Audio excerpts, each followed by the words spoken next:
Hey there, faithful listeners. This is Brian coming at you from the Gen X Lounge studio here in sunny Burbank, California. I'm kidding, but this is Brian, and I am coming at you with a quick note about this episode.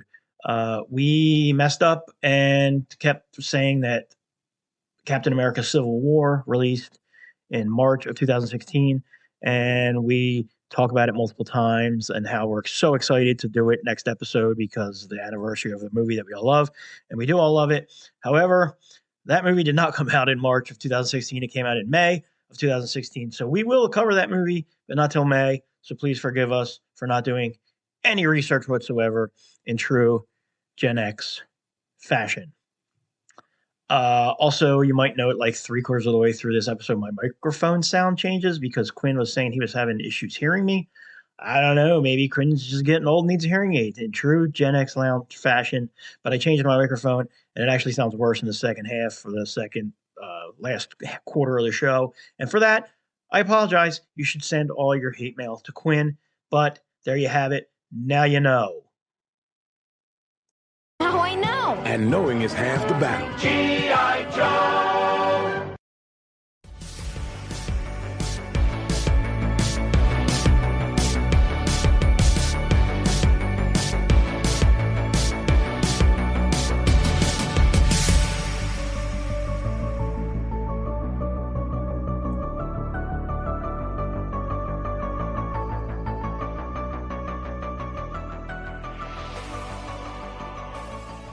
Hello, everyone. Welcome back to Gen X Lounge, the bi-weekly podcast where we discuss the pop culture of today and look back at the pop culture yesterday, but mostly we just shoot the shit. This is episode 60. I am Brian, and with me tonight we have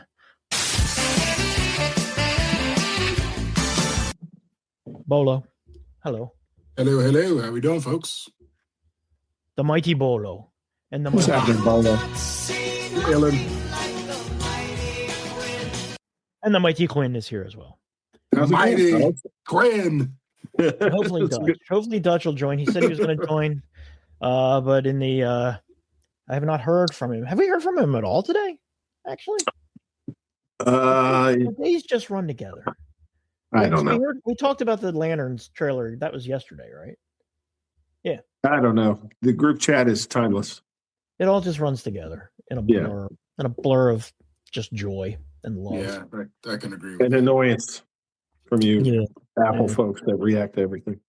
Well, I've dialed back since You've proved yourself. You have. You have. Bolo, and I appreciate I've it. pulled back a great deal because usually I'm an asshole about it. I wouldn't say that. Instead of 30 notifications at work, I only get a couple, and I deeply appreciate it. Yes, I'm a semi jerk about it. First, I was like, I'm gonna annoy Quinn. Then I was like, nah, I probably should annoy Quinn. Yeah, because Quinn will have a hard or a firm talking to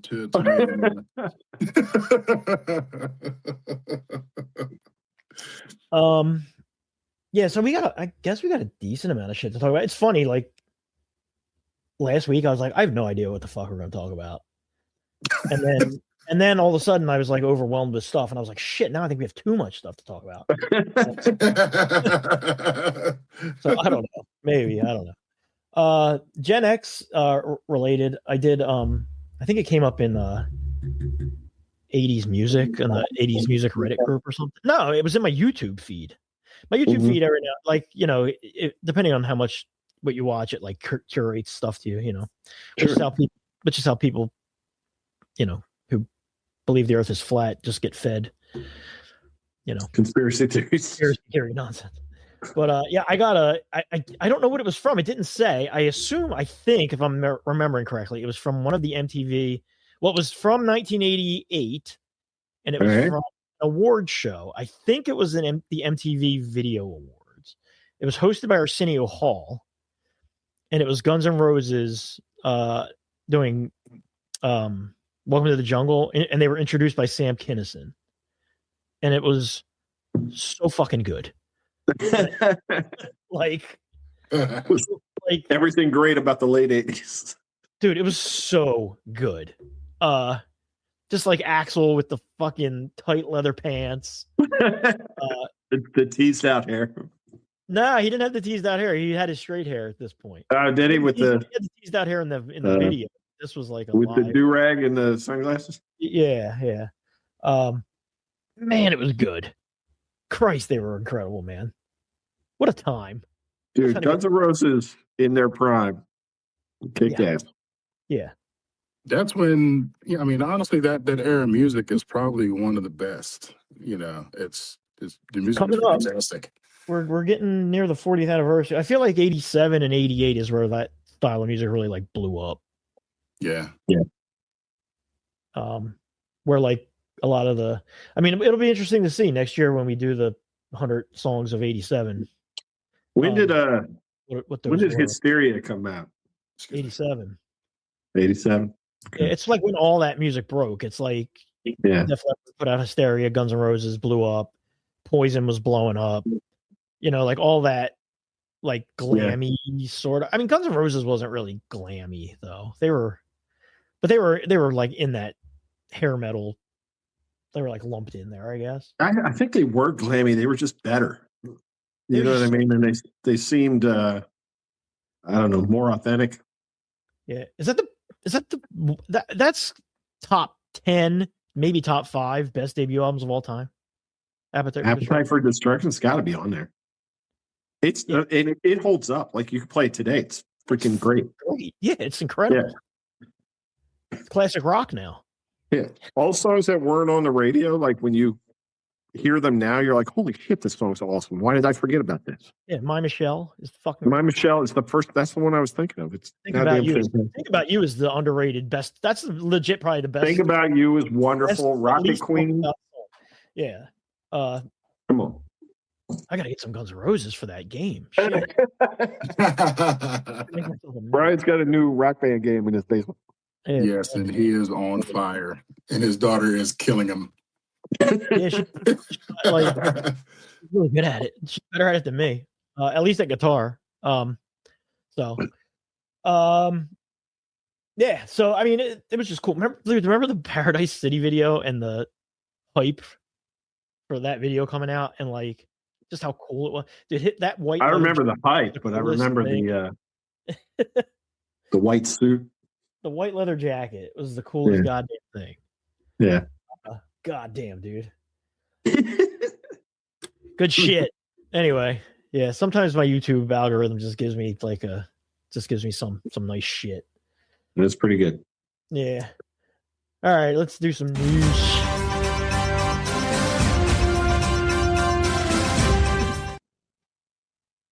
Wouldn't be Gen X Lounge if somebody didn't die. I want him dead. I want his family dead. I want his house burnt to the ground. I want to go to the middle of the night. I want to piss on his ass. Author Dan Simmons, rest in peace to that guy. Wrote 2 of my favorite books, The Terror and Summer of Night. Yeah. Not even his best books, but both amazing. But he was most well known as a sci-fi author and the author of the Hyperion series, which was goddamn amazing. Yeah, I never read, but I've heard nothing but good things about. They're so good. Although there are horror elements in that book that you'd probably enjoy. Yeah, I kind of want to reread the Summer. I kind of want to reread both those books, The Summer of Night and The Terror. The Terror is a tough read.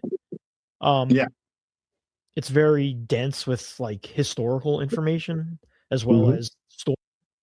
Because it's based on a true story that he's taken and turned into like a strange paranormal horror thing.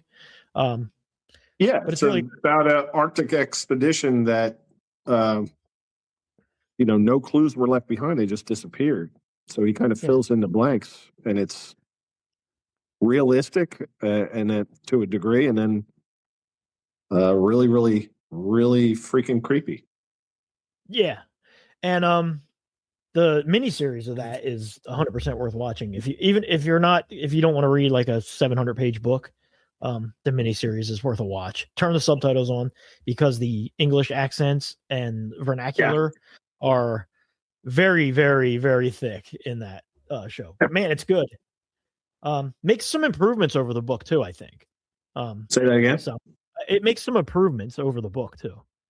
I feel like. Yeah, I haven't seen it. I watched the first episode without subtitles, and was like, well, yeah. So I have to go back to it. And then Summer of Night is, it's the best Stephen King book he never wrote. I was just going to say that if it was in Stephen King's library, it'd be his best one. I'm stunned. There's not a movie of it. I kind of am too, honestly. So it hits every like childhood nightmare note you have. Yeah. You know what it's I mean? Really like, good. Yeah. Under the bed, in the basement. An evil tractor. Yeah. Graveyard, possessed cars. Like it's good. Yeah. It's really, really good. Yeah. And in between, like the main characters are kids. So it has that Stephen King, Steven Spielberg kind of Stranger Things vibe to it. And they're going through horrific supernatural shit. But then on Saturdays, they're just going to ride their bikes around town. I love that they ride their bikes around town. Like that's how they get pretty much everywhere throughout the book is just by riding their bikes. When does it take place? Is it's in the 80s, right? No, I think it's earlier than that. I mean, it's been a while since I read it, but I think it's probably 60s because it takes place in like a boom town that is past its prime. So it's like the town itself is built for a much bigger population. Yeah, you're right. Yeah, I think it is. I think it is like 60s. Yeah. Yeah. It's awesome. I might have to. Summer Night is a fantastic book. I actually, I just bought a new copy. It's funny that we talk about it because I just bought a new copy a couple weeks ago, which is my third time buying it because I had given out the other two. Oh, right. Nice. Yeah, the one I read was yours. The copy I read. Yeah. Was your first copy then? Yeah. Yeah, I might get it. Dude, at this point, I just buy shit on my Kindle for multiple reasons. One, because it's super cheap, and two, because you can enlarge the print. I can't read it otherwise. Yeah, I've reached the point. I mean, I'm wearing my regular glasses now. I'm actually when I get my next eye appointment, I'm gonna have to get progressives. I think. Yeah. Because I've reached the point where I have the glasses on a string around my neck, which fucking. I have no shame with the readers and the phone flashlight in restaurants, at bars. I don't give a shit. Yeah. You know I can't see shit. Yeah. The iPhone has an app that's just to magnify. Yeah, text. magnifier. Yeah, which I use all the time. Like I had to use it last night to cook some kind of rice pilaf I was making because I was like, does that say a half a tablespoon or a half or a third? Like I have no idea what this says. So, yeah. I can't tell you how many times I've been like, is that a 6 or an 8? Yeah. And it turns out it's like a 3.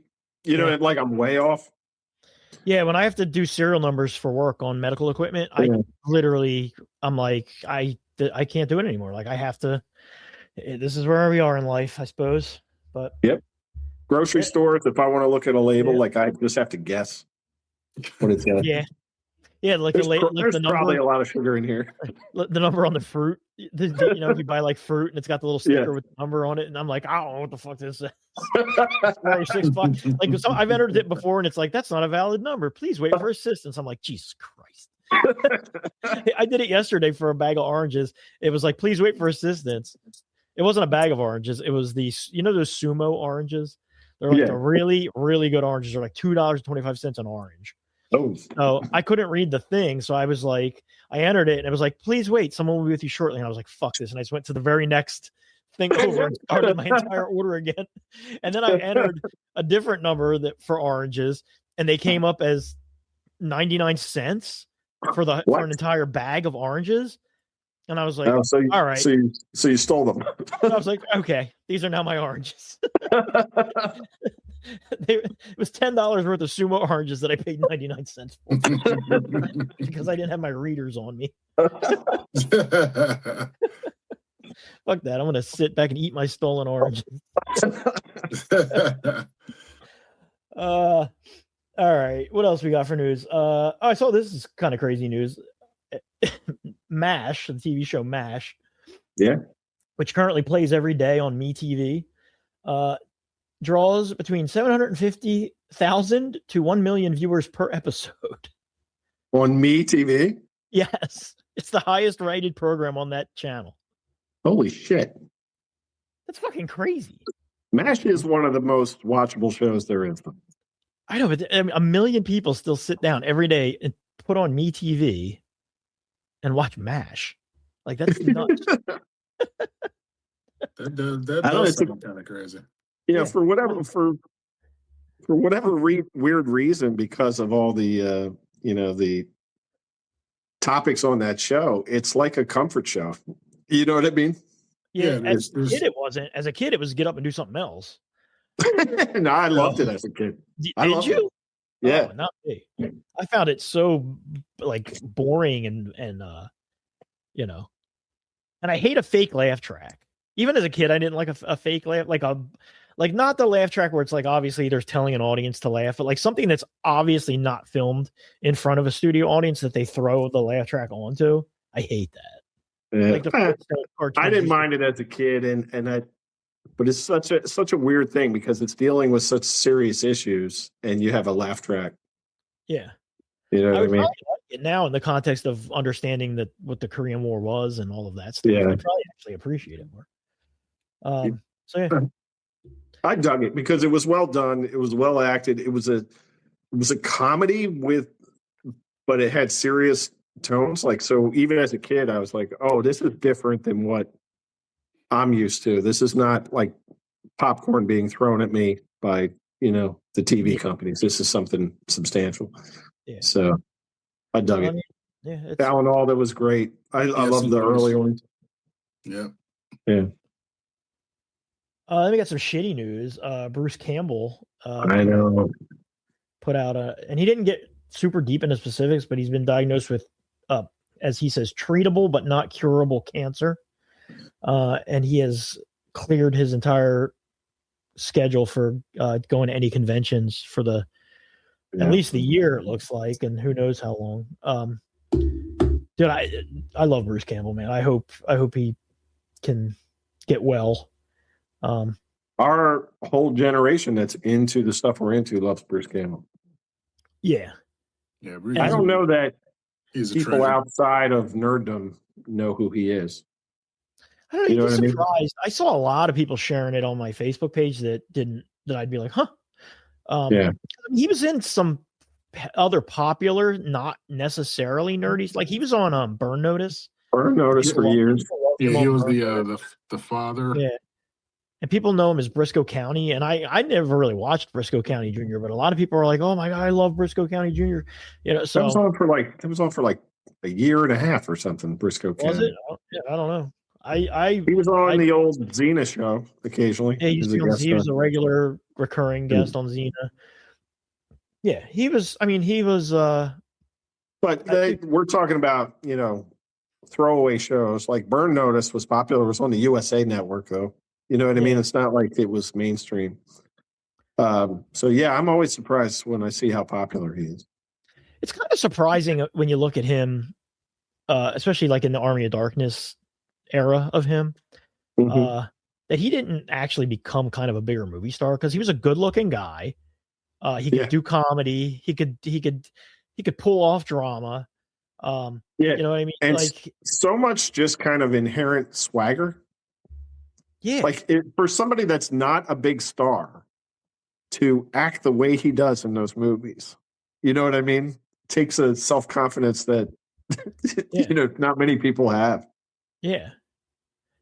It's kind of surprising he didn't get like some sort of a franchise where he was like I don't know, almost like an Indiana Jones-ish type character. I could see him doing that. So yeah, I don't know that you could take him seriously though. I think it comes across like it. But you don't have to take him super. That's what's so great. I mean, Army of Darkness. Yeah. But he's so good in that. Yeah. He can have And moments apart in those movies, but yeah, when you yeah. talk about like an Indiana Jones type franchise, it would have to be. It would have to lean more toward the absurd than the. it would have to. He'd be great as like in the Mummy series. That would be perfect. Yeah. But yeah. I love this game. Speaking of Harrison Ford, he won a Lifetime Achievement Award the other night at the SAG Awards. Was that the SAG Awards? Screen Actors Guild Awards? Yeah. I just kept seeing it called the Actors Awards. I'm like, is that? There's so many award shows. I don't know if that was it or not, but yeah. It was a great that speech. was cool. Yeah, really good speech. Seemed very humble. He's just a funny guy. Thanked George Lucas, which I thought was cool, and Francis Ford Coppola, so that's cool. Yeah. Good on him. Saying a prayer right now that the Gen X curse doesn't take our hero of all heroes. Yeah. Well, hang on. I'm about to talk about Jonathan Majors. So, Jonathan Majors is about to star in a film for the Daily Wire being produced by Ben Shapiro. So, I look forward to that. It's gotten like that, huh? Yep, it's gotten like that. Him and Gina Carano will be starring in some non-woke superhero movie. Yeah. Is Kevin Spacey going to be in that? Maybe. Ben Shapiro is probably like, you got canceled. I'm anti-woke. Let's do this. Yeah, let's do it. Yeah. Did you see this shit with Breaking Bad fans and A Night of the Seven Kingdom, like Game of Thrones fans having this fucking pissing contest? I think it was on Rotten Tomatoes, or it was either on Rotten Tomatoes or Internet Movie Database or something. I don't know. For best show of all time.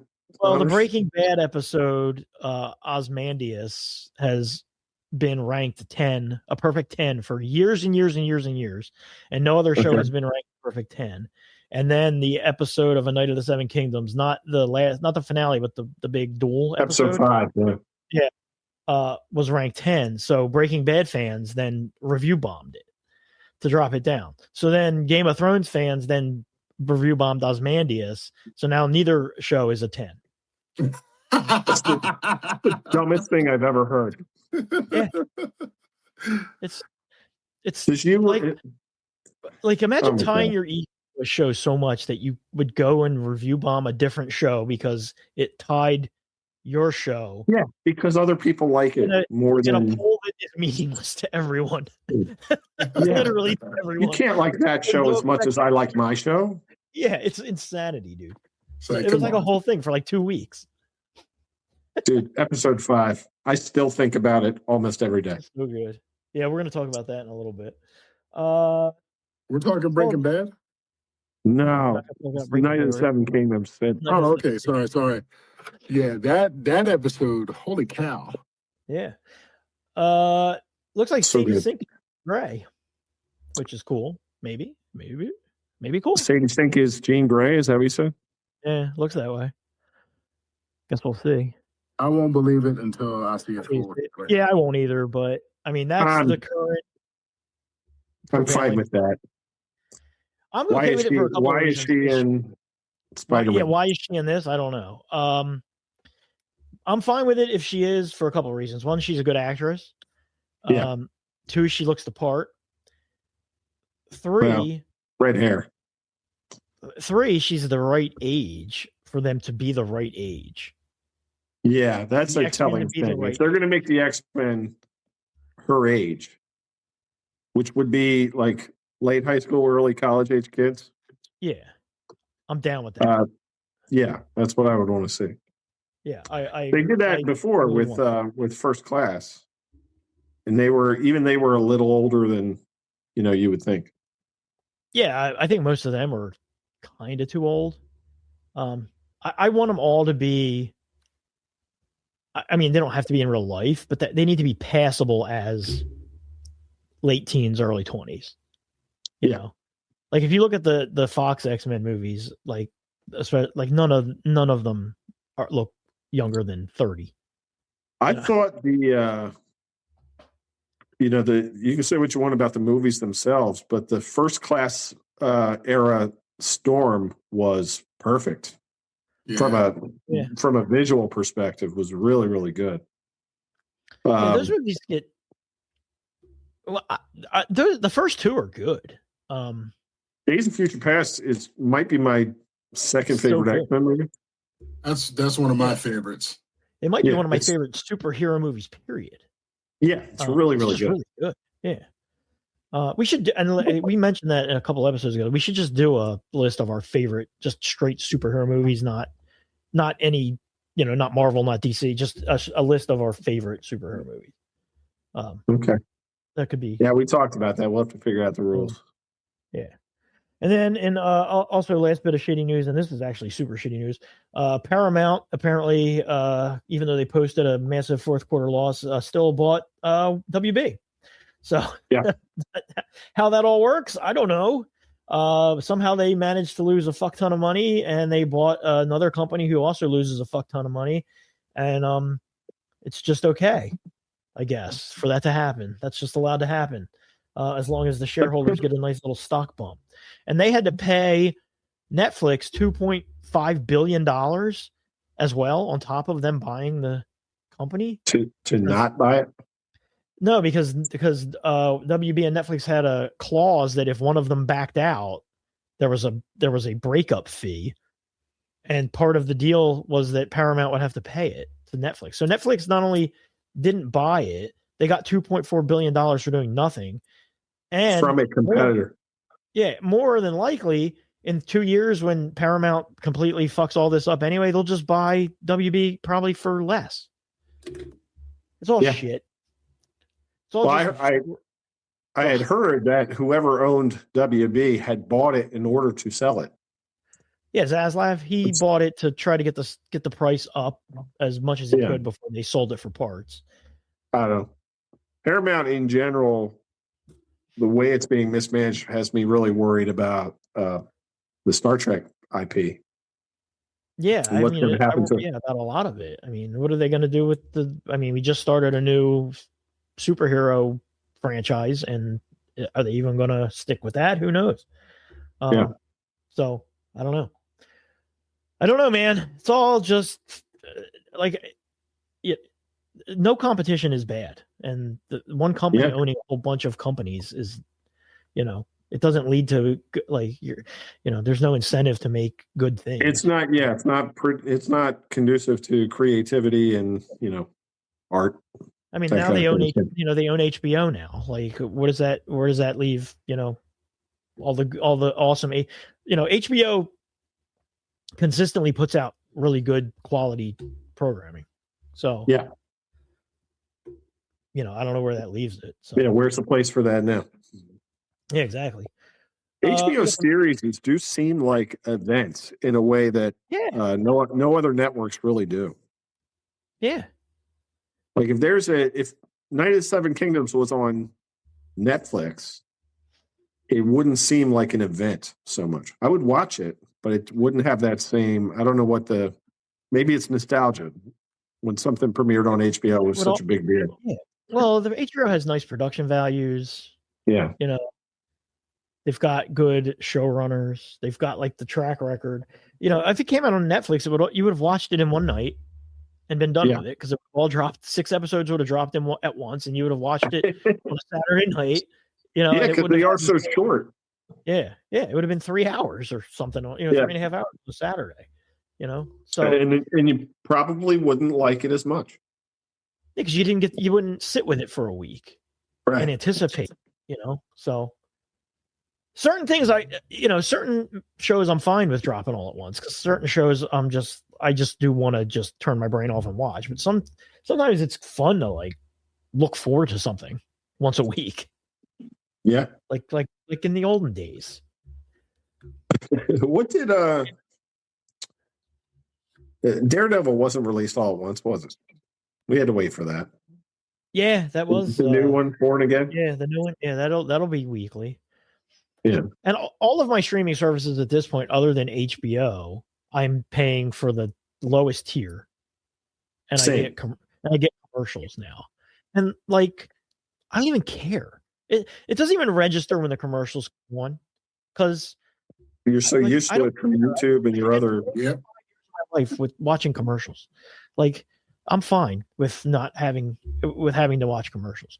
You know, I mean, hell, it even tells you now how many commercials there's going to be or how long it is. It'll be like 6 seconds. Oh, okay, it's a minute of not, like, okay, I can deal with this. It's fine. Who cares? I still hate them. But sometimes like, commercials are nice. Like, oh, I can get up. I can get up and get a drink, or exactly. Yeah. Like, I don't care. It's, if they're placed in the right spot, like some of the streaming shows, like Pluto TV and stuff, they just kind of throw them wherever. Like, time for a commercial. That I don't like. But the ones that are on then they'll have a natural commercial break that will just resume. The show will keep going. Yeah. We watch Kitchen Nightmares. The show will fade to black for a half second. And cut right. Yeah, it'll fade to black. We watch Kitchen Nightmares. It fades to black and immediately comes back with a recap of the thing that happened just as it faded to black. For the first like 12 or 15 seconds, and then it's like, or like it'll end on a character's face, fade, and when it comes back, the character has a different expression or a song about something. It's supposed to be the same moment. Yeah. But then when it puts the commercials in, it's just in this weird unnatural spot. You're like, so jarring. But like the actual pay channels don't do that. They at least put the commercials in the right spot where they belong. Yeah. So, all right, let's talk some trailers.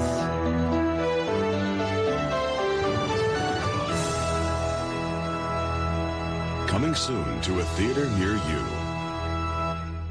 And I don't know how many of you even watched any of these trailers. The Boys, we got the final trailer for the final season, which drops April 8th, which is, a month and 3 days from now.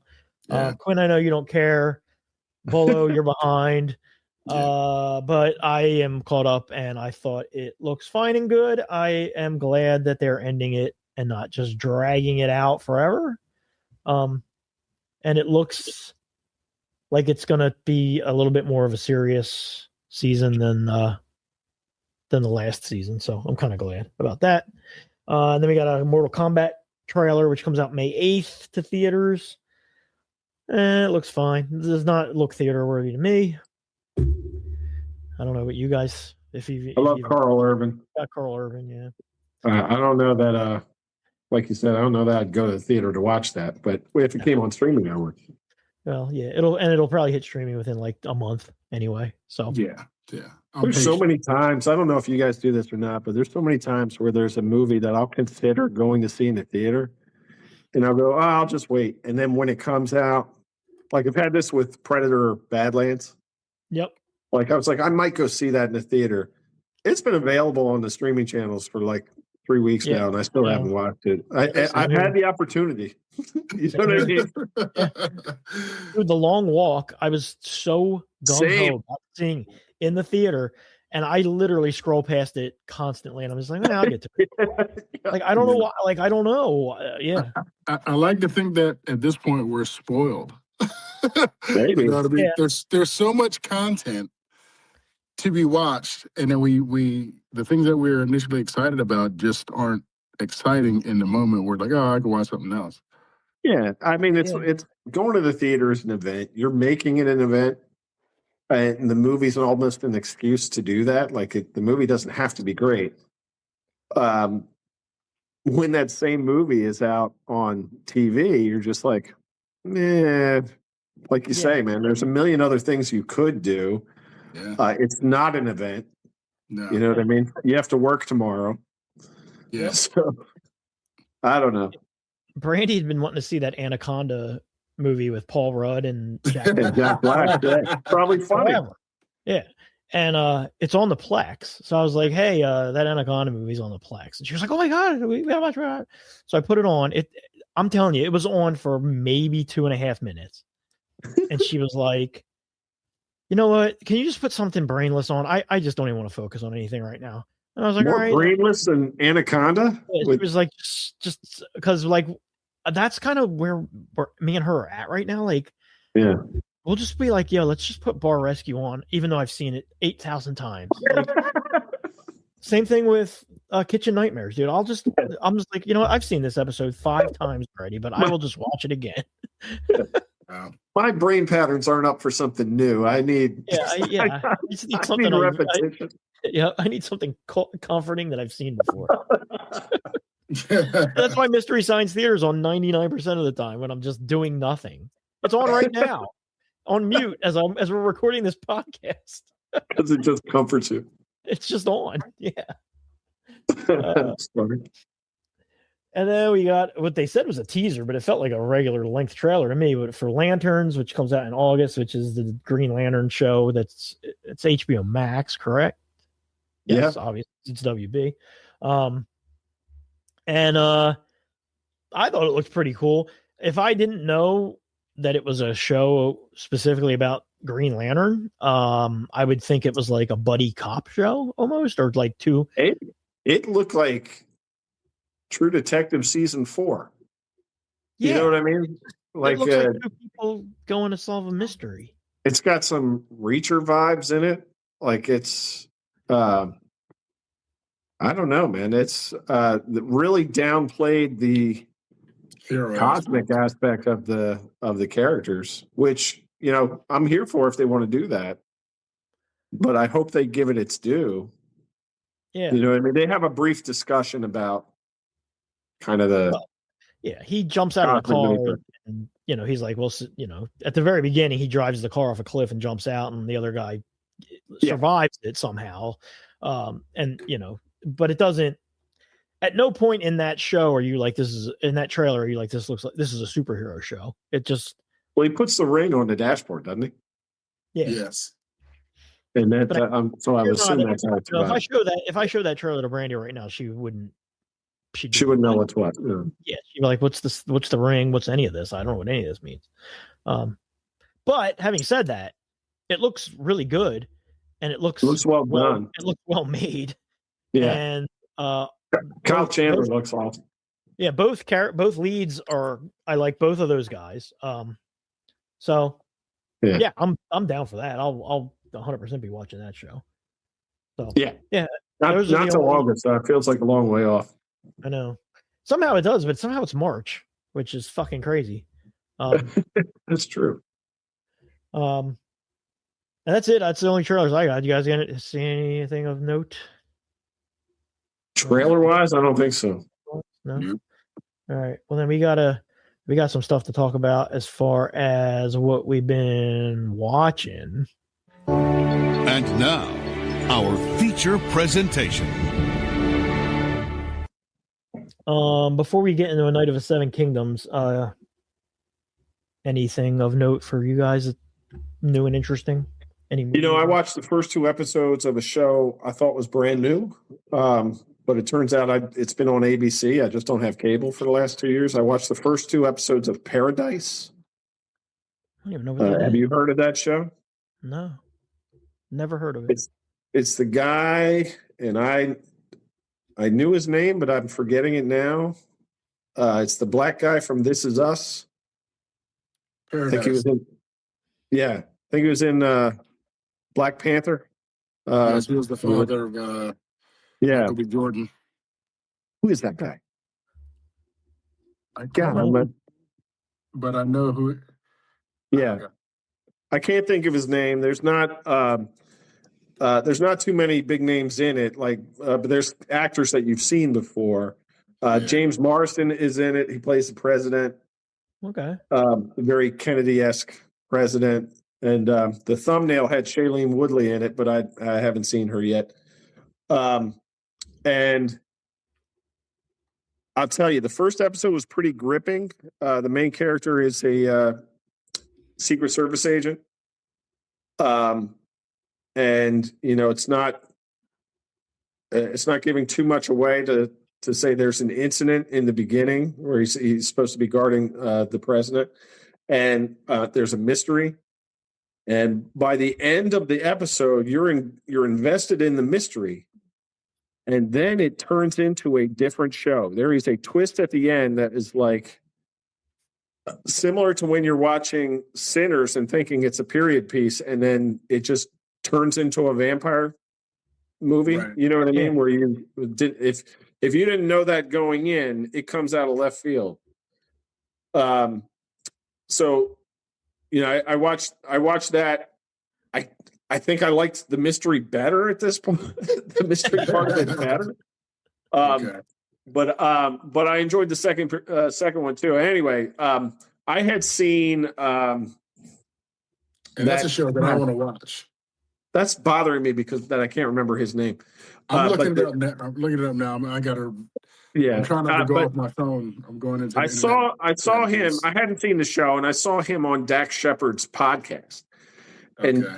Dax Shepard was raving about the show so much, and say he's like, "You're such a badass in it," and he just went on and on about how great it is, and how they only sent him like the first couple episodes, and he called them his people and had them send the rest because he just couldn't stop watching it.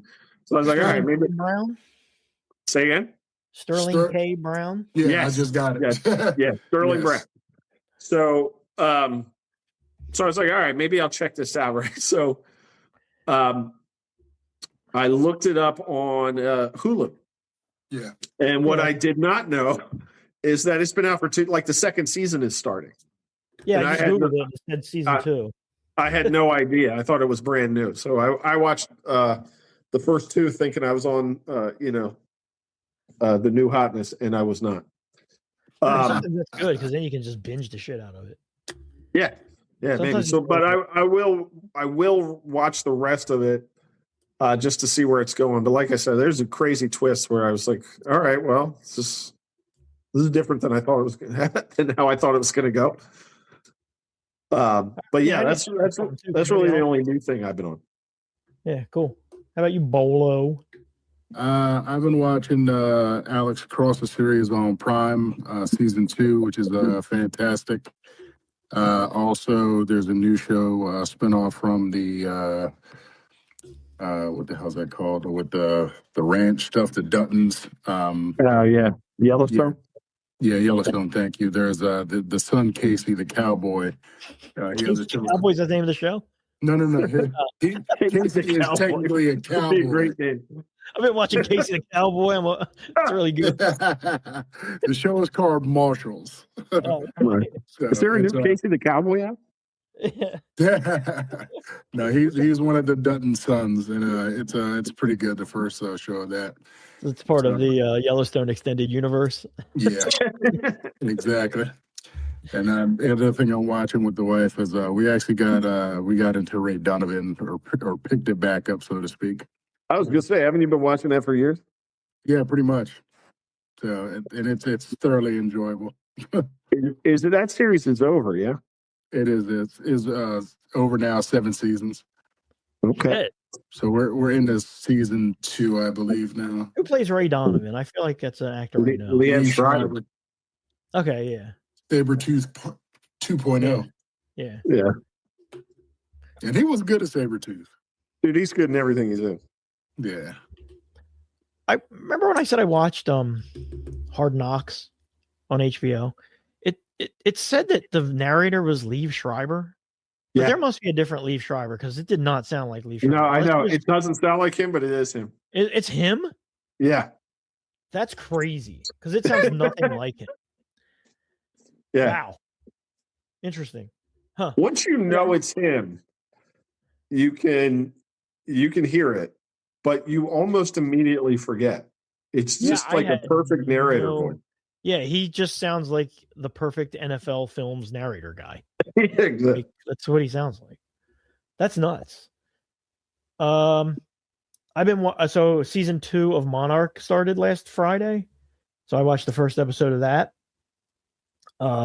Fantastic. Did they explain how Kurt Russell came back? Yep. Yeah. Dude, it's really, really good. Did you watch all of season 1? Both of you guys? Either of you guys? I'm behind on episode 4 of season 1. I'll be honest with you, I don't remember. I think you did. I'm pretty sure I didn't love it. I remember it being kind of forgettable. I didn't love it either. It was up and down. This episode, if the season can keep this level of quality, fucking so good. Is my girl from Shogun still in it? Yes, she is. And boy, does she make some fucking blunders. But why does it say Josie left home? I'm confused. Yeah, it's excellent, man. It has a whole Kong, like a lot of Kong stuff. It's really, really good. Okay. So yeah, like I said, it starts immediately where the last season ended, with Kong being there, and he goes on an awesome rampage. It's got some cool monster stuff. The flashback stuff with young Kurt Russell, who's played by Wyatt Russell, is awesome. It wastes no time in being like, we need to get Kurt Russell back, and by the end of the episode, he's back. And so it's like, I'm like, good. I'm glad this is not going to be like the story of the season is like, we got to figure out how to get him back. They're like, no, they get him back. Dude, he's such a badass. He's got like 2 awesome fight scenes. It's really, really, Does really that good. not devalue the whole first season? I don't know. I mean, that? They're like, he went and saved us, so we really need to go and save him. And and isn't he like 150 years old or something? No, because they get him right away. They're basically like, well, he was there for a long time originally, so that's why he's older. So yeah, it's just really good, and I was very happy with it. I'm looking forward to. That's one I wish would drop right away, because I immediately wanted to watch another episode as soon as I finished that. I wanted to watch another episode. Does Kong still have his Iron Man arm from the last movie? No, this is before all that. Oh, okay. This is where Kong is still on. This is Skull before, Island. Yeah, this is this is even before the second Godzilla movie. This is still takes place in between the first Godzilla and the second Godzilla movie. Okay. So, yeah.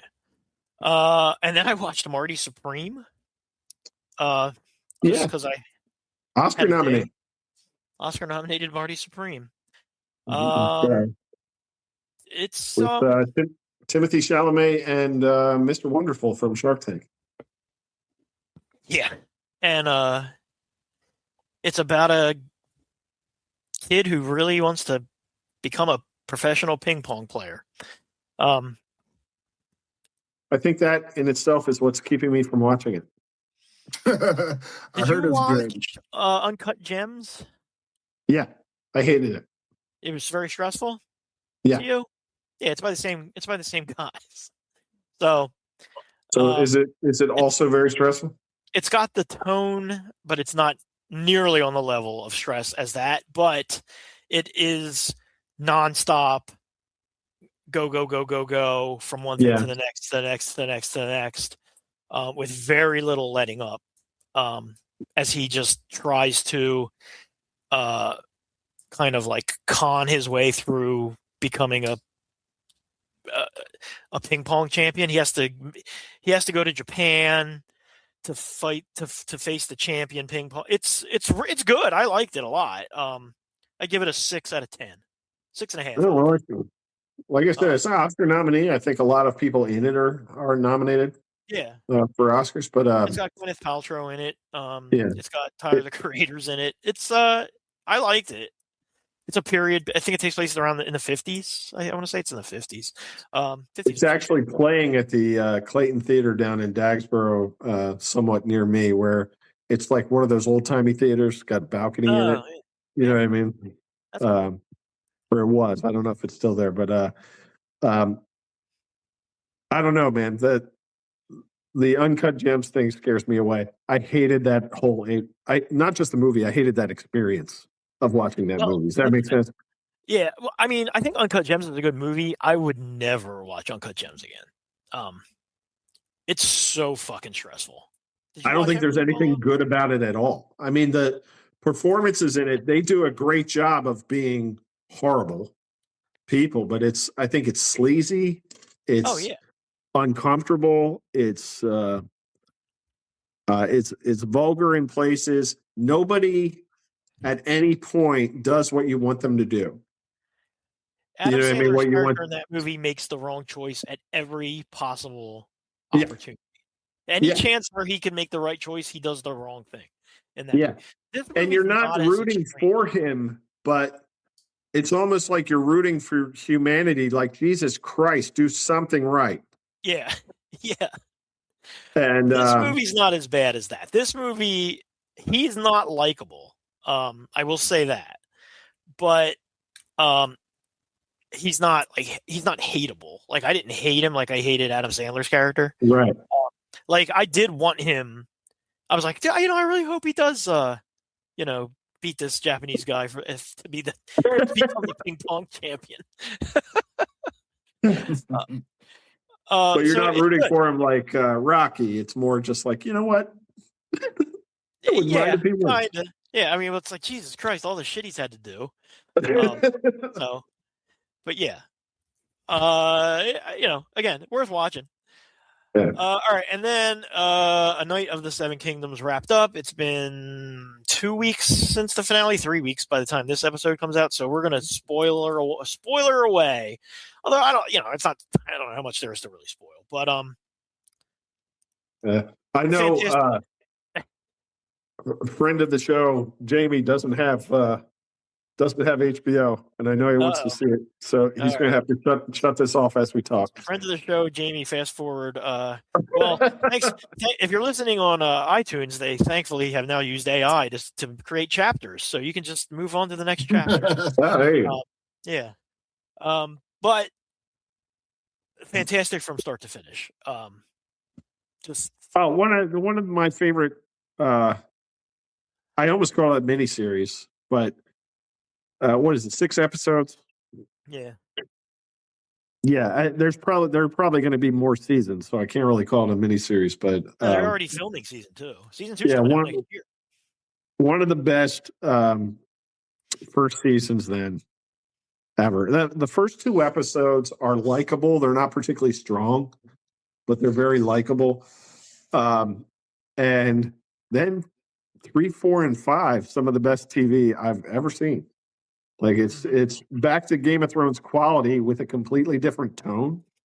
Yeah. And I loved it. I told you I've been thinking about it since. I saw a meme where they I think I sent it to you where they just have an alarm clock saying "Get up, Sir Duncan." Yeah. So you can get up in the morning to Ed yelling for you to get up. Yeah. But I think about that scene over and over. I think of like the characters are so memorable. Lionel Baratheon, fantastic. The scene in the finale with him and the Meister, so good. Oh, it's so good, dude.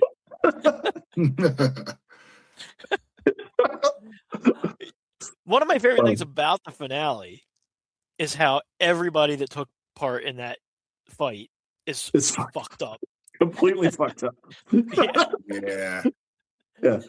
To different degrees, they are all fucked up. All the varying degrees of fucked up, but they're all at least a little bit fucked up. Some of them are very fucked up, and so I love the bad guy is unconscious.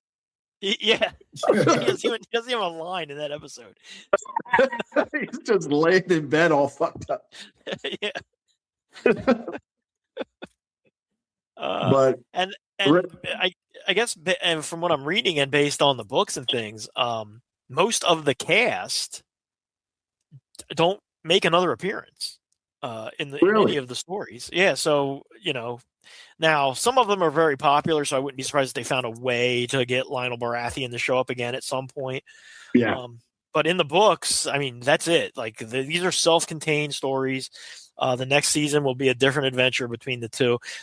And I like that it didn't leave it on a cliffhanger. It didn't leave you with some sort of like, it was just very much of, they're going off to do their thing. The only thing that could be, I guess, considered a cliffhanger is that Egg was obviously lying when he said that his dad gave him permission to go off with him. Right. And is Dunk really that dumb that he didn't realize that, or is he just playing along with the kid because he's just like, fuck it at this point, like just come with me, I don't know. I don't know. I think he just believes him. I don't know that it's being done because it's plausible. His dad initially asked him to do that. Yeah. You know what I mean? His dad wanted him to come back and live in their castle and train with their master at arms. He straight up said, like, I can't have my kid, sleeping in ditches which is what they're going to be doing. But my favorite scene in the whole, one of my favorite scenes in the whole series is in that finale when Egg looks in the mirror. They're playing that ominous music, and he sees blonde hair growing in. Yeah, and he's like, "I got to get out of this fucking family. Yeah. You know what I mean?" Yeah. He just realizes that if he wants to be a good person, he's got to get out on the road with Duncan rather than live in this castle with his brothers. Yeah. So, really, really well done. I loved at the end when was it Sir Arlen or the ghost of Sir Arlen? Oh yeah. Rides off in a different direction because now Yeah, that was cool. Yeah. He's on his own path now. So the finale is so short, not a ton happens. Really makes you feel for, was it Makar? Makar, yeah. Yeah, because you realize he's just a single dad trying to keep his asshole sons in line. Yeah. You know what I mean? And then he accidentally killed his he killed his really honorable brother. He accidentally killed him. Beloved brother, beloved by the realm. Yeah. Who would have been the next king, who next in line to be king. Yeah. Yeah. The king everybody wanted. He accidentally killed him. He accidentally killed him with a mace to the back of the head. Yeah. So that, I guess, is the biggest spoiler of the show, right? Is that he dies. Yeah. I didn't see that coming until he was like, my fingers feel like wood, when they were kind of tending to him. And then when they took the helmet off, I was like, oh, his brain's going to be bashed. Well, you forgot what show you're watching if you didn't see it coming. This is Game of Thrones. As soon as he showed up at the tourney to help Duncan, I was like, well, no way he walks away from this. No way he survives it. Yeah. It gave me some doubt when they remind you that the Kingsguard's on the other side and they're not going to touch him. Yeah. You know what I mean? That gave me some doubt, but yeah, as soon as he kind of stumbles into the, it doesn't look like weariness. It looks like brain damage. Brain damage, exactly. Yeah. Literally. Yeah, you're like, yeah, he's done for. Kudos to that actor; he did a great job of. Everybody was just so good in it, man. Yeah, he just exuded like leadership and calm, which is what, like, you can feel the loss to the realm just in the couple scenes that guy was in. Yeah, you know what I mean. You're like, oh man, he would have been a great king.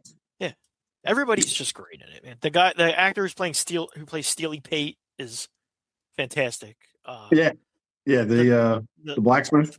Yeah, the villain character, Aryan Targaryen is fantastic. The Fossaway with the kid who gets knighted. Yeah, right before the tournament is the younger Fossaway. Oh, and how about his new wife? Awesome. Just with her eyes, just dares Dunk to challenge it. To say anything, yeah.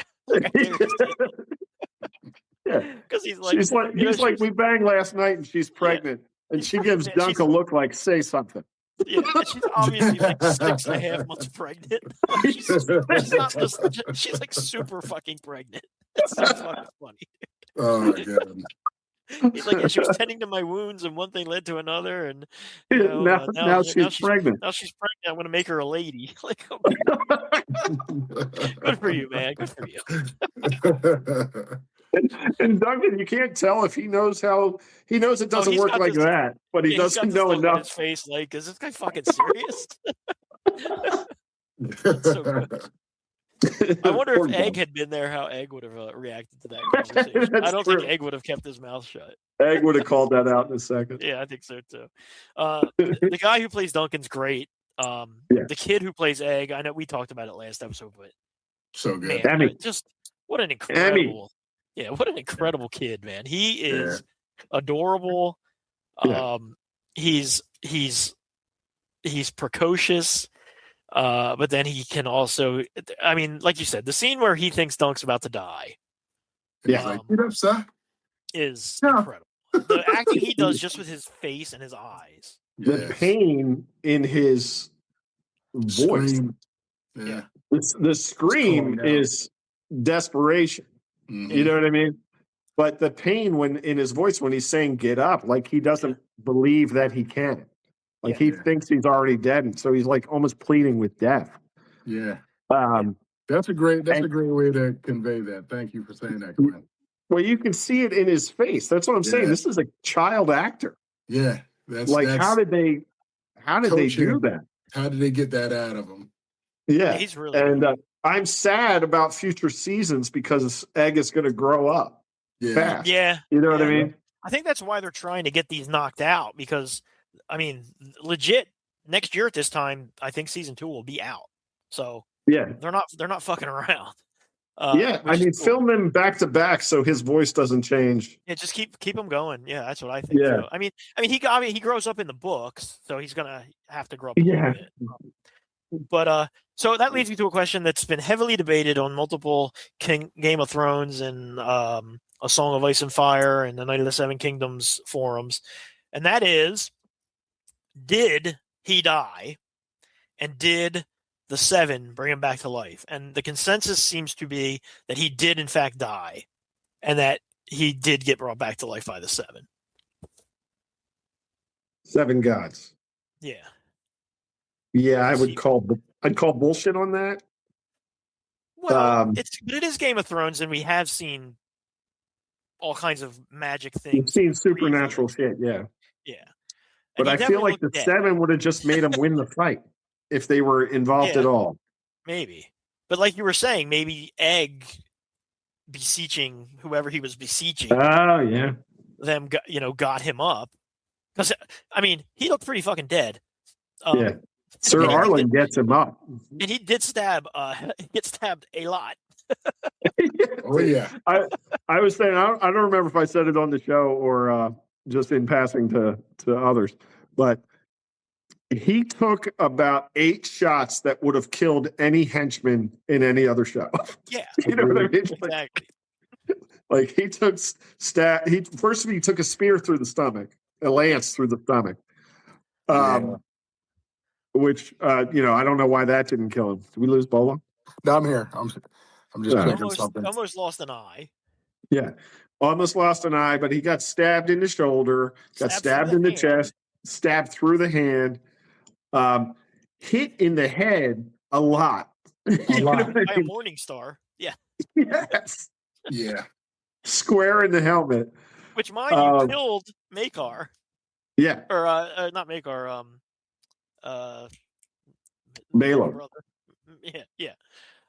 So, but they said they had said that Baylor was wearing his son's armor. He had borrowed his son's armor, and it was too small, and that's why the mace did so much damage, or the Morning Star, or the flail, or whatever you want to call it. I know there's debate about that.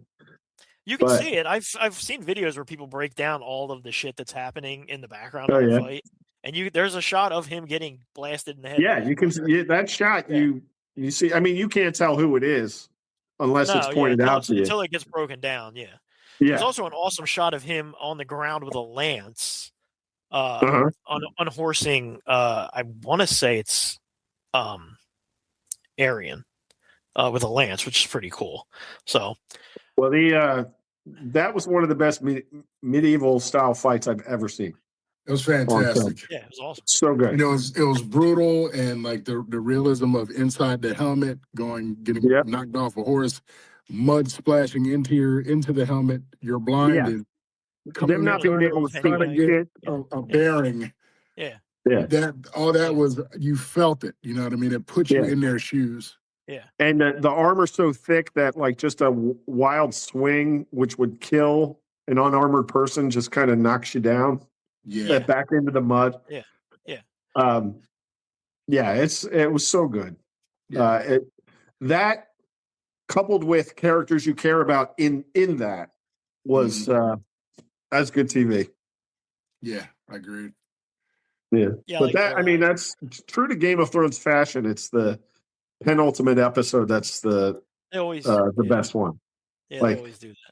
The seasons were always 10 episodes long. Episode 9 was always the where the shit popped off. Yeah, the Blackwater Bay fight, the Battle of the Bastards. Yeah, the Red Wedding. It's always episode 9 where shit goes down. Yeah, Ned's head. Yeah. Yes. So yeah, the other thing about that fight is, and they left it out, and they said they regretted leaving it out because it's in the books, is that Baylor, that's his name, right? Makar's brother. Yeah, Baylor, before the fight, tells them to use tournament jousting poles because they're using, the other team is using like, I guess, actual like warfare ones. Yeah. And those are 8 feet long, whereas the tournament ones are brittle because they're made for tournaments to break, but they're 12 feet long. But they're like, if we can, and he says, if we can get them off their horses, we'll have an advantage. And they did do that in the episode, but they didn't in the battle. They didn't talk about it. They didn't have that line in it, and the showrunners were like, "Yeah, we should have put that in there." Well, it didn't help Duncan. No, well, yeah, it definitely did not. But yeah, man, excellent show. That season for me, 9.5 Van Helsings out of 10. Bolo. I would go with definitely a 9. Yeah, it's a 9 out of 10. Perfect. I mean, I don't know what I would get outside of Band of Brothers. I don't know what I'd give a 10 out of 10. You know what I mean? Maybe the first season of Game of Thrones was so good.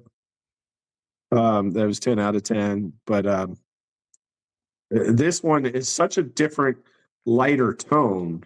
Yeah. Until it's not. Until it doesn't. Right? Yeah. But it still carries that. Like that lighter tone, that's what makes that seriousness hit so hard. Yeah. But we didn't even talk about the flashback with that brutal kill that comes out of nowhere in the flashback. The flashback is wonderful. Brutal things. That was one of the most brutal things in Game of Thrones, period. That was rough. Yeah.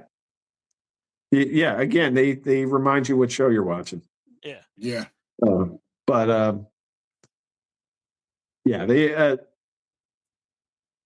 The fact that it's only 6 episodes, the fact that it does have that almost lackadaisical tone with the weird kind of anachronistic music, or the little whistle song that's the little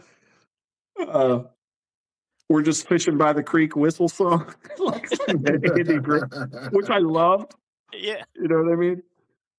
And what's it end on? It ends on the. Oh yeah, the ending song. It does. It's so out of place, but it fits with the show. Yeah. It does.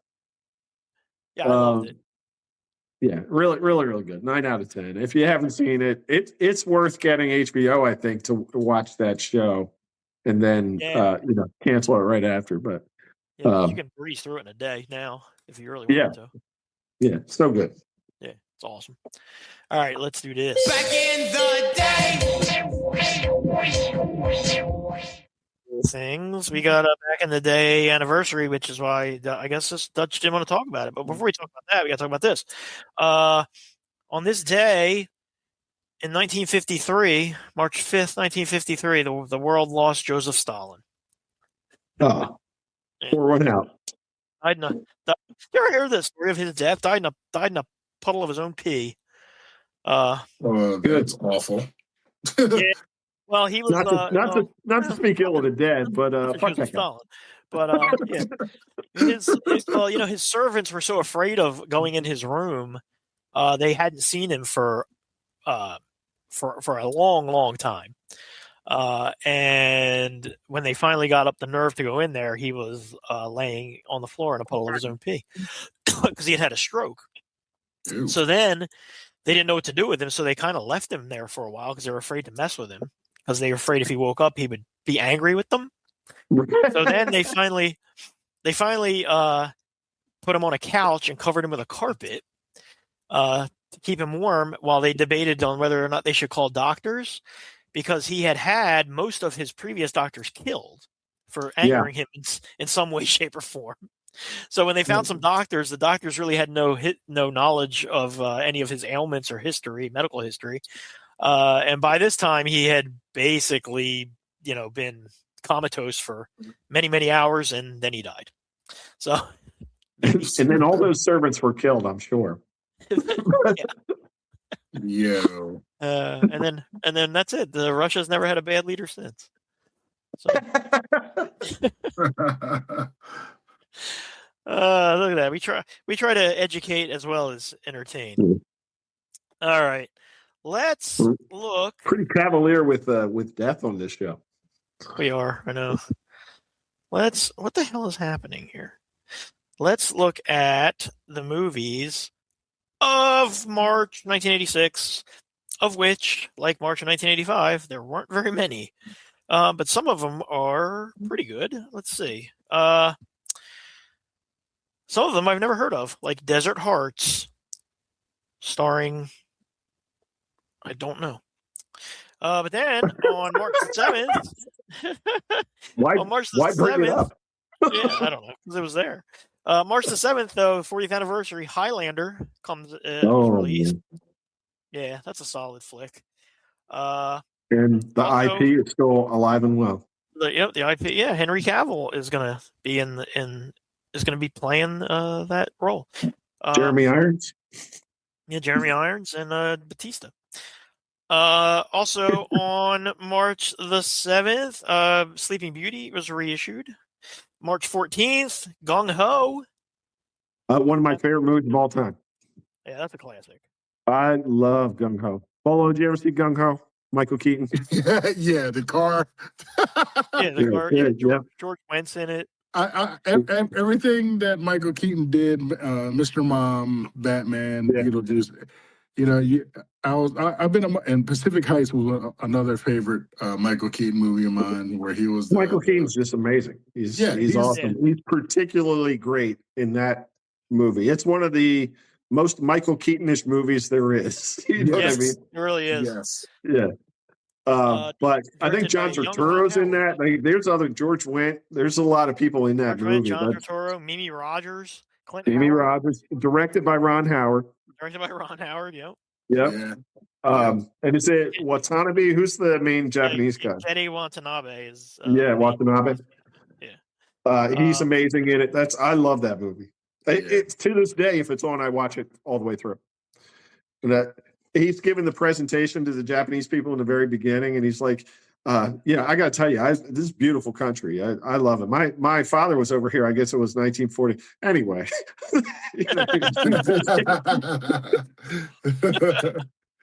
Oh, my God. Yeah, I love it. What else of note came out in March? Police Academy 3, back in training. I was done with Police Academy after 2, I think. 2? Yeah, I was. Yeah. I'm there. I know they did like 7 of them. 6 or 7. Yeah, too many. Too many.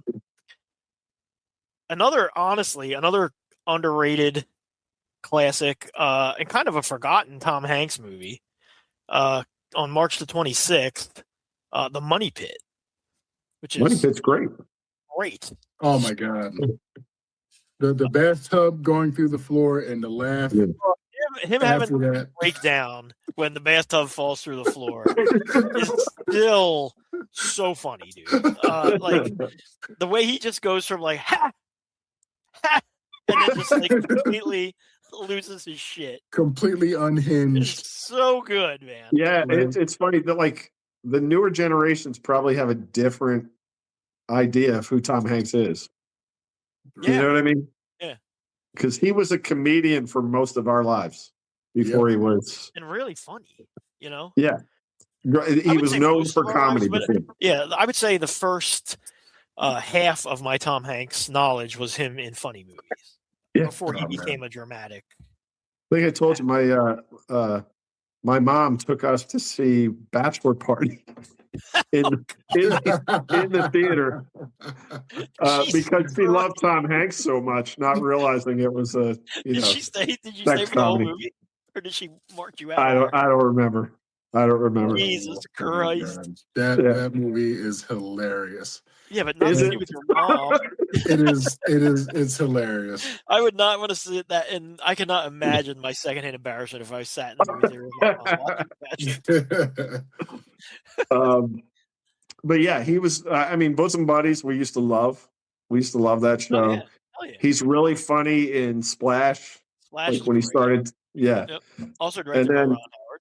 You know, Turner and Hooch and Dragnet. He was the funny guy. Yeah. And then he was rom-com guy, and then he's, you know, And then he was a serious actor guy. serious actor guy. The scene, another standout scene in that was where he falls through the floor in the carpet and he can't get out. So his legs are hanging through the ceiling. Yeah. Like most of it, like the top half of his body is on the one floor, and the second half of his body is on the floor. I'm gonna have to watch that now. That's a great movie. Shelley Long is in that movie too. Yeah. Isn't Alexander Goodenough in that movie also? Yep, he is in that too. Yeah, Yeah. he is her Carl wife. from Die Hard. Yep, yeah, exactly.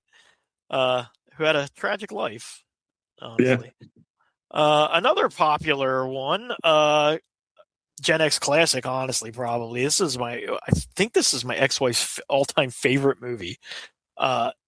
Came out March 28th, Lucas, starring Corey Haim, Charlie Sheen, Winona Ryder, Jeremy Piven is in that. I was never a big fan, but I know a lot of Gen Xers. What was it? You went out on me there. Lucas, yeah. Was that Corey Haim in the wheelchair? Was he in a wheelchair? I probably haven't seen it since 1987. I don't remember either. Yeah, so I don't know, but yeah, he's in it with all those other people I named previously. Yeah. So yeah, that's my older sister loved that movie too, but I think that was just for who's in it. That was like the teen metal get together. Exactly. Well, Corey Haim was a heartthrob. Yeah, at the time. Yeah, she loved him. I don't know how she felt about Charlie Sheen at the time, but he had his fans also. He might have been a heartthrob at the time too, honestly. Yeah. And then we have another anniversary of two big comic book movie anniversaries. From March of they both came out March 2016. One of which we'll talk about now, and one of which we'll talk about next week. And in keeping with the theme of Batman from last episode, we'll talk about this one first.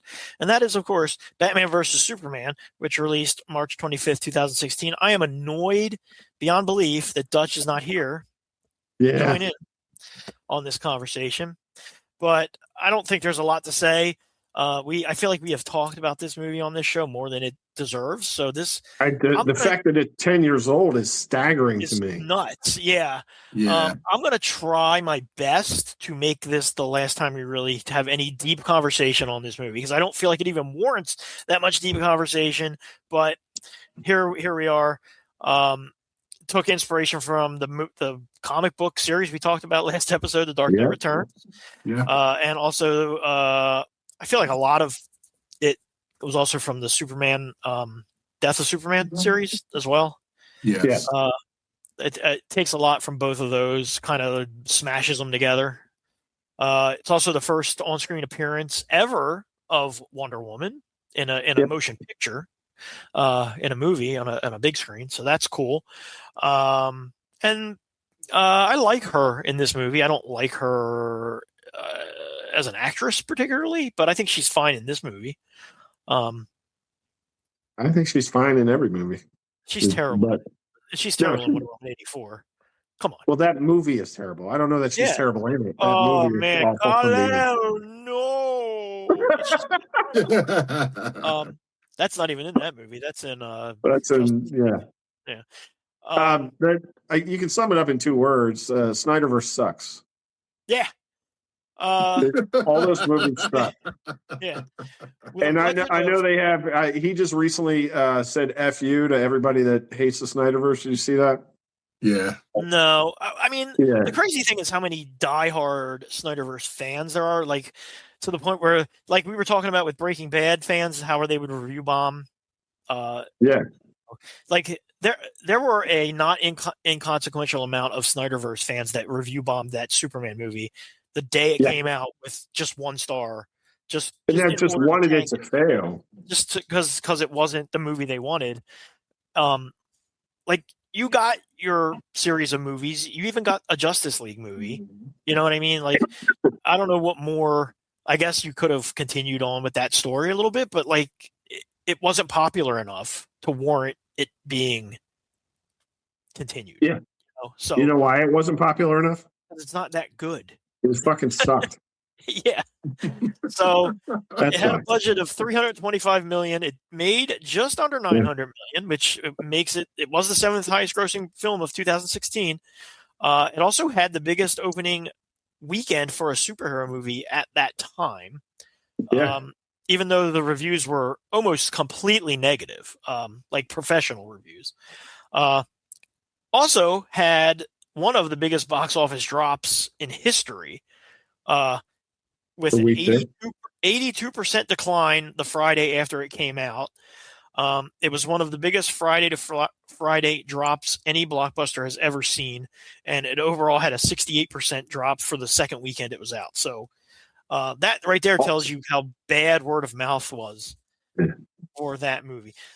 Look, Also had Henry Cavill and Jeremy Irons in it, our Highlander duo. yeah, oh yeah, I like yeah.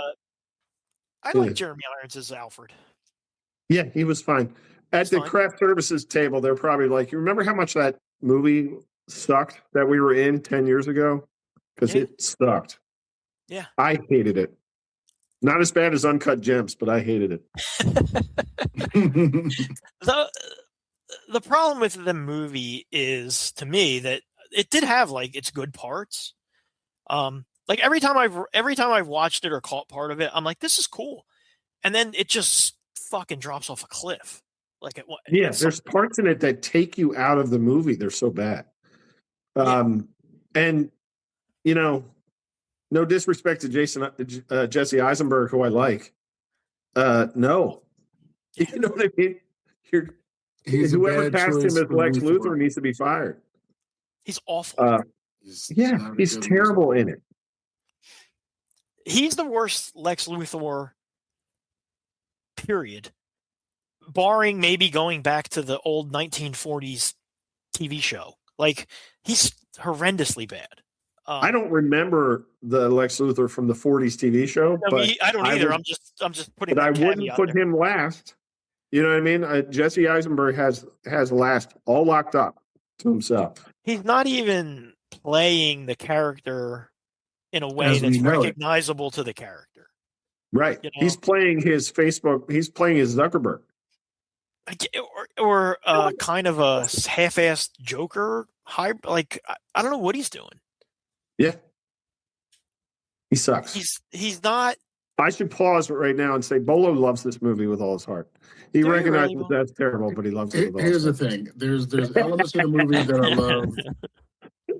There's true elements of the movie that I love, and then there's elements of the movie that are just absolute dog water.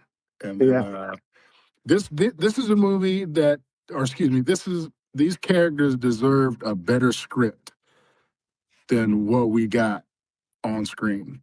You know what I mean?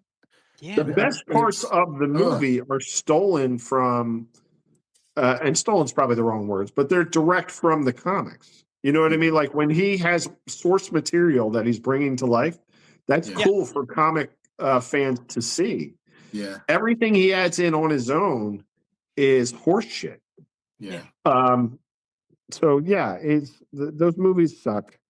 Zack Snyder sucks.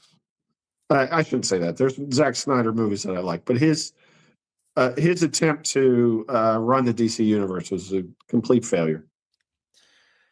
Yeah, a lot of this, and also the attempt to shoehorn in the Justice League stuff into this movie, which was, if you think about it, is only the second movie in this DC universe that they're trying to build, is such a mistake. And I understand that they were super behind where Marvel was at the time. Yeah, it reeks of Marvel envy. It does. Reeks, and we have to catch up. They're doing team up movies. We need to do our team up movies, and like it's not earned. Yeah.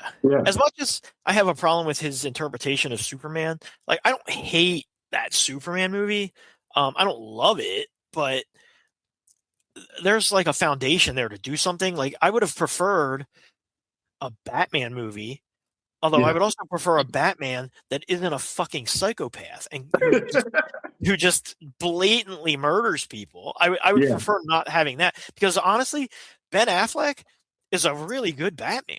And that suit is fucking He awesome. could be. He doesn't get to show it. But yeah, the suit is great. Yeah, and the Batmobile is great. And Alfred is good. And the Batcave looks cool. And like all of that stuff's cool. And like he actually does some detective stuff, which is He's a good Bruce Wayne too. Yeah. But you know, the third half of that movie everything's just there, but a script and a story. Yeah. The visual elements, all those key things that make those characters great are there, but the story does not serve these characters at all. No. Yeah. And the movie is honestly, it's flat. It's terrible. It doesn't. It's not exciting, and they try to backload it. It seems like there's 2 acts in the movie. It's sorry, 3-act structure, and there's the opening sequence, which is a great start. The middle stuff is and then the end they try to like give it a big send off, and it doesn't work. I wonder how proud they were when they realized that their moms had the same name. They were probably thrilled as shit. They probably patted themselves on the back, went home early that night. You know what I mean? That's the dumbest goddamn thing. He's getting ready to kill Superman, who he irrationally has wanted to kill the whole movie, to where he completely doesn't even give a thought to reason. He just wants to kill this alien for whatever, I don't know, plot device they need to do. And he stops because their moms have the same name. Yeah. That's terrible. Your mother's Martha? My mother's Martha.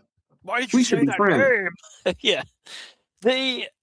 His reasoning for wanting to kill Superman is asinine. Well, because I like how it opens and you see that from his perspective, and you see all his all these employees that he loves getting killed, and at his tower and everything. That's interesting. But I don't think it's in Batman's personality or Bruce Wayne's personality to then be like, I'm going to kill this person. Yeah, it would be in his personality at the expense of all reason. Yeah, I think it's in his personality to say, I'm going to never trust this person, or I'm going to come up with a way to imprison this person. I'll come up, I'll make a box made of kryptonite and lock him in that forever in my cave, something. But yeah, he's just completely irrational. It also,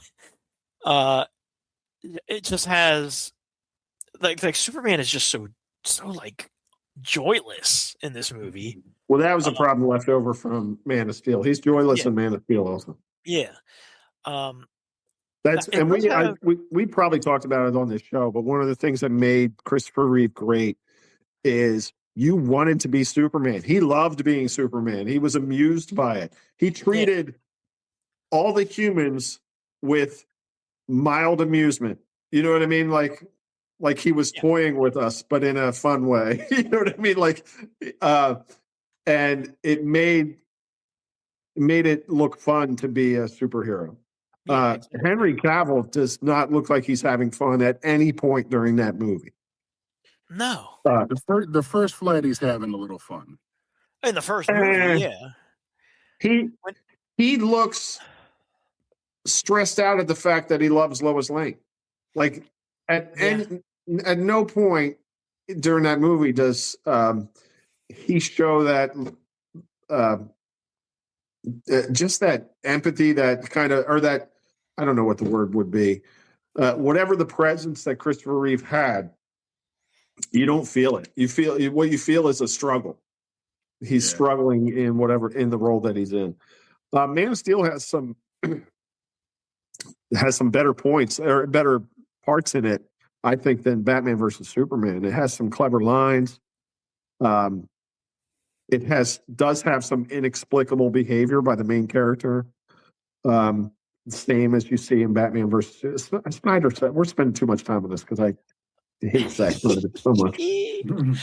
I will say, on a positive note, it does have one of the best Batman fights on film. I think that warehouse fight's ridiculous. It's fucking awesome. Yeah, it's really good.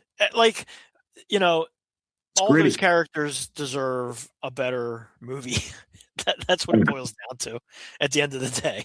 I wish they would have given Ben Affleck's Batman a good Batman movie. I would have loved to have seen a good Batman movie with what Ben Affleck. What the Russo brothers do so well in their Marvel movies is they give every character a moment to shine and a moment to show you why we love that character.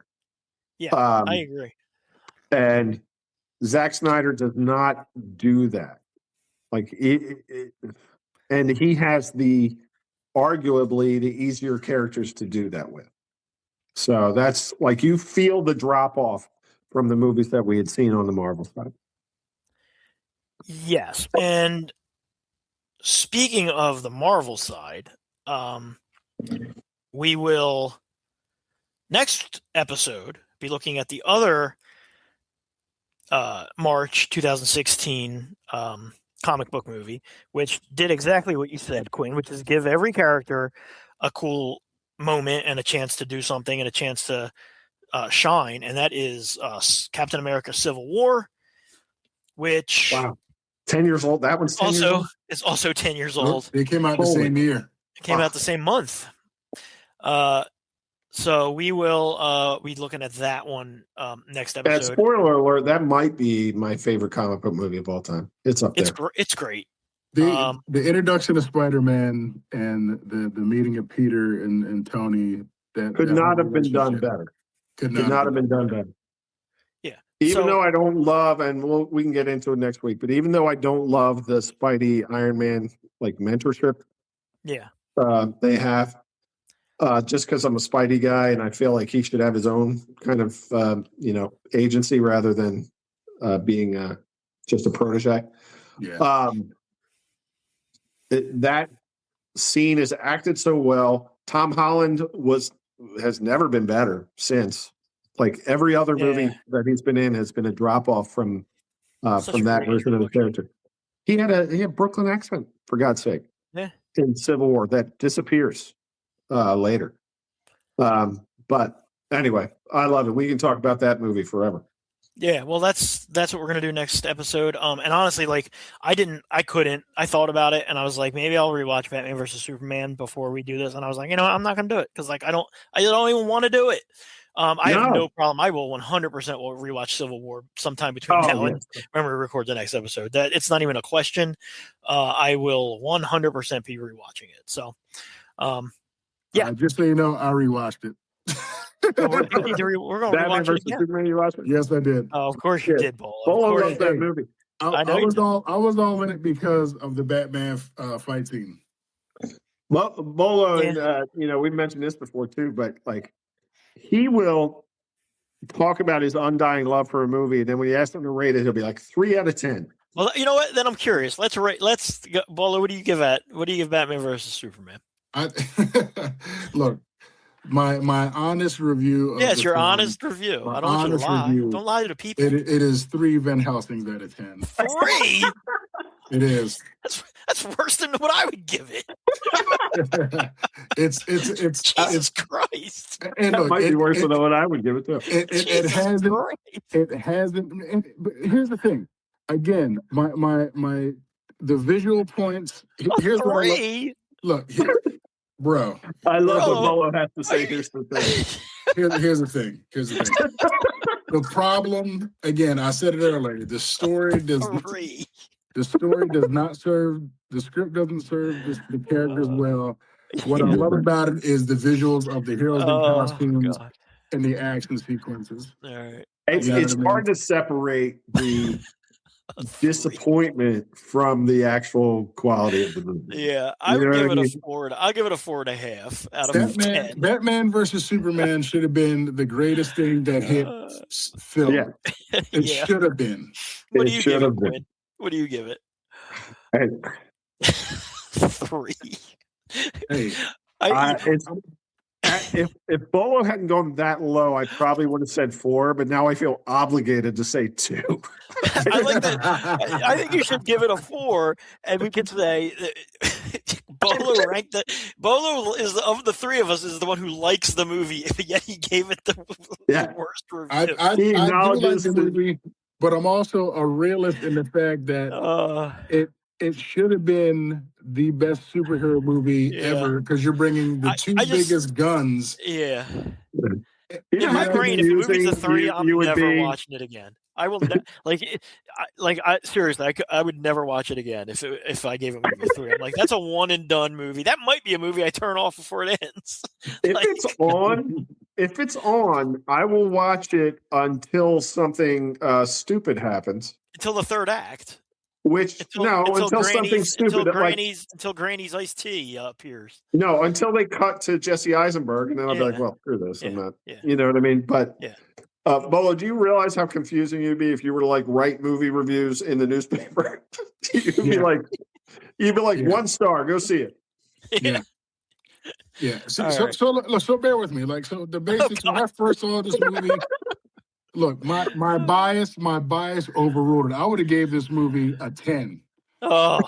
And that's because I love these characters. Yeah. But the true critic in me realizes that the story does not serve these two gigantic characters. If there was no audio at all in that movie, Bolo would have given it a 10 out of 10. He was big giant guys in superhero costumes. The shit out of each other. Yeah, I know. Bodybuilders in superhero costumes. Come on. Yeah. All right. So like I said, next episode we will do Civil War. We will also do the top 10 songs of March 1986. And hopefully we'll have some other interesting things to discuss. Quinn, you should watch The Duel and then let us know what you think about it. The Last Duel? The Last Duel, yeah. I need to, yeah. You should watch it. It's good. It's good. Having said that, thanks for listening. Please leave us a 5-star review on the podcast of your choice. You can always contact us through our email at thegenxlounge@gmail.com. And that's it, I think. So that's it. Goodbye, everybody. This episode was fucking great. I give it a solid 2.5.